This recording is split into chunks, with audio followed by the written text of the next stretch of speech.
How do you write a great essay? Well, today we are going to hear from David Foster Wallace himself on how to accomplish this. And writers and many people are way too overconfident in their essay writing abilities because in high school or in college, if you got an A on your paper, well, doesn't that mean that you're a good essay writer? Well, I have been a high school teacher for the past 6 years, and I have taught kids who have gone to Harvard, to Ivy League schools, and the best of them, the best writers. When I read their stuff, it made me want to pull my hair out because as a 17 or an 18-year-old, unless you are dedicated to the craft of writing, you can only be so good unless you are a savant who has dedicated himself or herself to nonfiction writing. It's going to feel very robotic and not very organic. But as adults, who do we compare ourselves against? And the right question is the greatest nonfiction authors of all time. Go to Substack and read some of the better blog posts over there. Read some of David Foster Wallace's nonfiction essays. Go read secondary sources where people are writing about literature or ideas at a deep level and ask yourself, how far away are you from that? And to be able to get to that level, as Wallace is going to explain today, you're going to have to leave behind everything you learned in high school and college because a lot of it is bullshit. A lot of it is this formulaic programming that teachers think they need to do so that their students do well on the ACT, SAT, the AP exam, standardized tests, whatever. But good writing is much deeper than all of that. So enough from me. Let us now hear from Wallace. And here he's going to be talking about the different parts of an essay. A good opener, first and foremost, fails to repel, right? So it's interesting and engaging. It lays out the terms of the argument and, in my opinion, should also in some way imply the stakes, right? Not only am I right, but in any piece of writing, there's a tertiary argument. Why should you spend your time reading this, right? So here's why the following issue might be important, useful, practical. I would think that if one did it deftly, one could, in one paragraph opening, grab the reader, state the terms of the argument, and state the motivation for the argument. I imagine most good argumentative stuff that I've read, you could boil that down to the opener. And so let me hop in really fast and we'll take this section by section. So when we were brought up in school and at university, we paid a professor who was forced to read our stuff and give us an analysis, hopefully.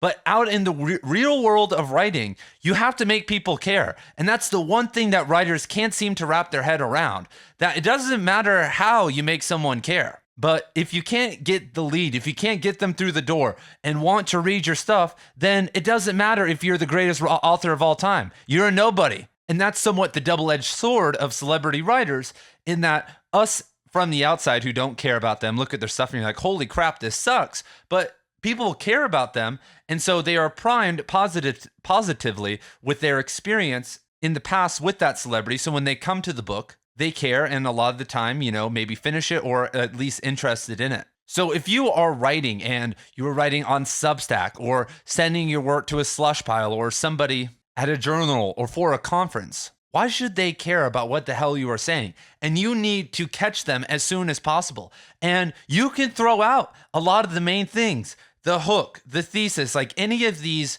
prior constraints or things that you think you need, all don't matter until you convince that person that they should care. And a good thesis can show someone and provide clarity about what the hell is being talked about. But in an essay, the most robotic thing to do is to state the purpose of the argument and then go over all the main points in a sentence like you are advised to do in a thesis. That sucks. I don't need to know the main points. Do I care about this argument or not? Do I care about the topic, or have you hooked me? You could mention something that's not going to be included in the essay at all. You could mention your best main point in the first paragraph of the essay. I just went through all the intros of David Foster Wallace's essays and considered The Lobster, and most of them start with heavy hooks, words like probing the seamy underbelly, making people politically polarized and get interested, like, oh, he's talking about liberals or conservatives. I want to see what he says. Classic techniques to get people interested, but nowhere in here do I see, or does it feel like, any classic essay or even kind of beginner blog post. And if you want to get better at writing with me for free, I am launching the first real community for writers. This isn't on Reddit, this isn't on Discord or behind a paywall. I am creating free courses on writing, giving you guys a free community on writing. And it's launching later this week, or it has already launched. And the link to that is down in the description below. I would love to see you there because we need 50,000 real writers like the guys or gals behind me if we are going to create a literary renaissance. We have a small window of opportunity. And so I'm ready to give back to you guys, and I hopefully will see you guys over there. And even more important, Wallace says, what's the motivation for you doing this? And this is where your identity and your brand and why we care about you as an author comes into play. Because you are asking someone when they sit down to read your stuff to spend their time on this. And so you better be an expert. You better be someone who can eloquently lay out thoughts regarding this topic than that person can do inside their own head. That's really what most of the time the reader is judging. When I read an essay, I'm like, yeah, I already knew all that. Doesn't really feel very fulfilling, and I just forget about it. But at least once a week, and it seems almost like every single video, I mentioned a New York Times article where they did a study on how 98% of authors who get published by a big house sell less than 5,000 copies. And they had a whole article about that, how even if you get published, you're not going to make any money. That blew my mind. I will remember that statistic and that article forever. And they showed early on their credibility and all these different things so that I was interested. I was motivated to see, because I don't have access to statistics or what the book publishing industry is doing. So I was locked in. And a lot of people struggle here because they aren't creative enough. A lot of times essays in school and in college are not rewarded for actual creativity. If you guys look right here, this is an essay that popped out to me a while back, and it was titled "Marxism is Not Woke," and it's on Substack, and starts off that proving beyond plausible doubt that James Lindsay and other rightists are fundamentally wrong about Marxism, and that Marxist theory in the West is meaningless without the aid of Dugin and Heidegger's thinking. And look how he starts right here. Marxism has no reality at all in the West. Nearly all self-proclaimed Marxists are frauds who haven't even read Marx, let alone understand him. They use the label of Marxism, despite knowing nothing about him, as a pseudo-intellectual obfuscation for their liberal ideology. We're not here to discuss the merits, if that is true or not, and that doesn't matter. But that is a real-world example of how to draw people into something that isn't just inherently political. Like, there is deep analysis and discussion of Heidegger and other people in that essay. But it was done in such a way that I care. And you would just from that learn, like, okay, this guy is seemingly a Marxist. He wants to show us that Marxism is not woke. A lot of us probably have associated, like with Jordan Peterson, the neo-Marxist, postmodernists, and all that stuff with the left or like wokeism.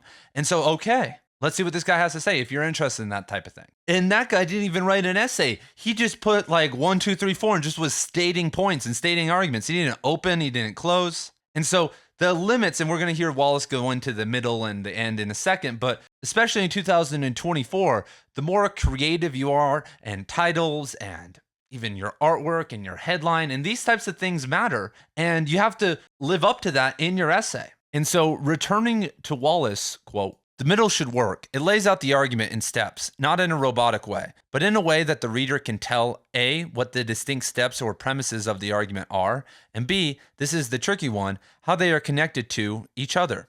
So when I teach nonfiction classes, I spend a disproportionate amount of my time teaching the students how to write transitions, even as simple ones as however and moreover between sentences.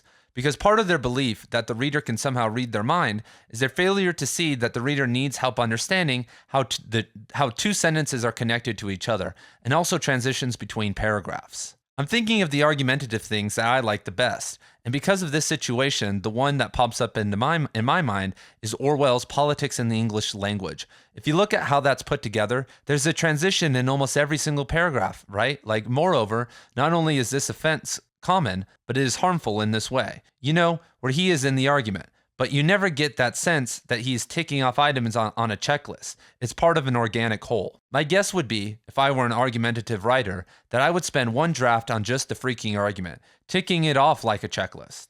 And then the real writing part would be weaving it and making the transitions between the parts of the argument, and probably never abandoning the opening, never letting the reader forget what the stakes are here, right? Never letting the reader think that I've lapsed into argument for argument's sake, but there's always a larger overriding purpose. So there's a lot to unpack there, but I kind of want to expand on transitions really fast. I made a whole other video specifically talking about transitions, and like I went crazy with it. So go check that one out. I think you would really enjoy it. It's down in the David Foster Wallace playlist down below. Just type like transitions and you'll find it. But something I don't think I expanded on there is that, in a typical high school essay or college essay, you're very limited on space. A longer final college essay may get to 3,000, 4,000 words, but a lot of real essays or real arguments may tend toward 10,000 words. And a classic high school essay or early college essay may only be 5 to 8 paragraphs. And so the transitions have to be,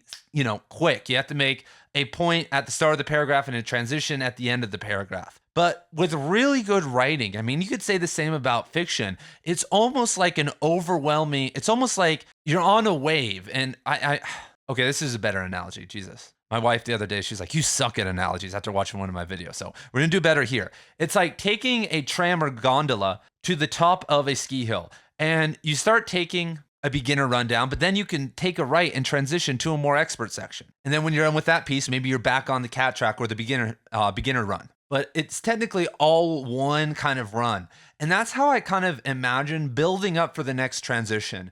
Because when you have the space to talk about a point or an idea for 3,000 words, you need to be doing two different things. You need to be calling back, as Wallace just said, to the original point, to the motivation. Why are you reading this? What are the stakes? And like in that Marxism essay, for instance, he'll reference like modern day, he'll be talking about the history of Marxism and Heidegger, but then he'll mention something that's happening today, and you're like, oh yeah, this is why that's relevant, because like this is going on today. But then also you need to be priming us for the future.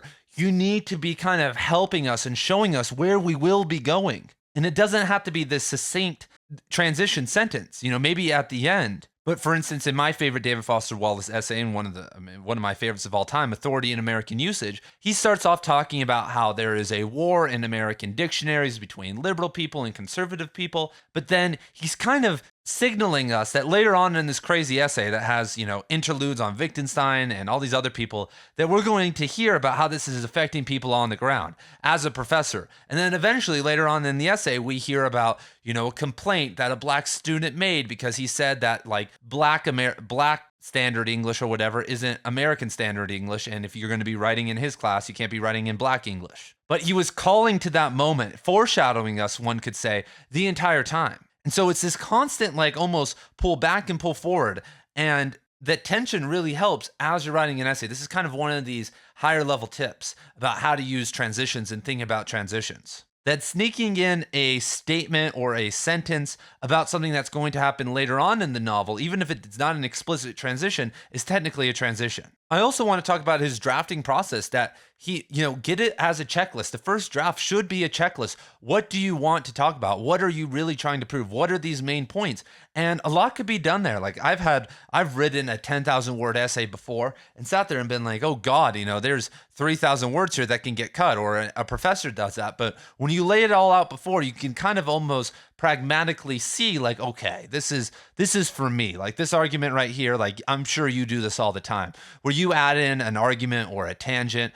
This happens in my videos a bunch that isn't necessarily relevant, and you're doing it for yourself. You're not doing it for the person on the other end. And the other thing about transitions is that, once again, we were taught they have to be this abrupt thing, but they could just, the best essays just flow into each other. And that's something I also really believe in, that there aren't necessarily these distinct parts of an essay, but it should all be the same vibe. And now I want to talk about the end of the essay. And Wallace, unfortunately, in this interview, doesn't get to that. And what's funny about these quotes is that they're from a transcribed interview that was never put out on audio. So people have been in my comment section in a lot of these videos saying like, let me do the janitor voice. Oh my God, see, this quote is the perfect example about why David Foster Wallace is not a good author. He's not even following his own advice. Anyway, so he doesn't talk about the end, but I'm going to give you guys a crazy tip for the end. And you're able to do this, especially like on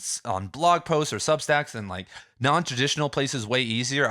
I write an essay every single week and release it on Substack. And this is something I made sure I did this last week, is put all your best information in the last paragraph or at the very end. because there's such a thing as immediacy bias. And so if your best point was 10% of the way through an 8,000 word essay, by the time you get to the end, especially if you're wrapping it up all boring, like you do the classic ending and restate the thesis and, have some cute line at the end, then they're going to have forgotten about how good the essay was. But if you kind of captivate them and, get them through it and then give the bangers at the end, then they're going to be like, damn, that was a really good essay. And this is hard to do, and it takes a little bit of tweaking, and you can't do it every single time, but I would highly, highly recommend this. And so David Foster Wallace, that's my tip I'm going to add to the pool. But what about you guys? What are you going to add? What are your best essay writing tips that you have learned outside of high school or college for those people who have actively